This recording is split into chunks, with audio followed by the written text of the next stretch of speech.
The Skalunda Giant. From the Swedish Fairy Book.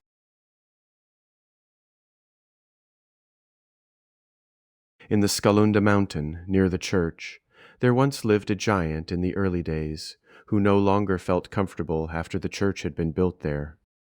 At length he decided that he could no longer stand the ringing of the church bells, so he emigrated and settled down on an island far out in the North Sea. Once upon a time a ship was wrecked on this island, and among those saved were several people from Skalunda. "Whence do you hail?" asked the giant, who by now had grown old and blind and sat warming himself before a log fire.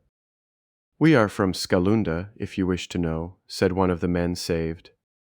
"Give me your hand so that I may feel whether there is still warm blood to be found in the Swedish land," said the giant.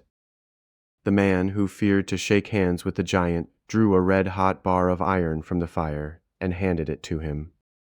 He seized it firmly and pressed it so hard that the molten iron ran down between his fingers. "Yes, there is still warm blood to be found in Sweden," said he. "And tell me," he continued, "is Skalunda Mountain still standing?" "No, the hens have scratched it away," the man answered.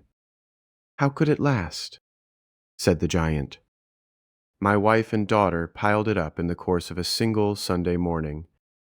But surely the Hollenberg and the Hunneberg are still standing, for those I built myself." When the man had confirmed this, the giant wanted to know whether Karin was still living in Stommen. And when they told him that she was, he gave them a girdle, and with it the message that Karin was to wear it in remembrance of him. The men took the girdle and gave it to Karin upon their return home. But before Karin put it on, she clasped it around the oak tree that grew in the court. No sooner had she done so than the oak tore itself out of the ground and flew to the north, borne away by the storm wind. In the place where it had stood was a deep pit, and the roots of the tree were so enormous that one of the best springs in Stommen flows from one of the root holes to this very day.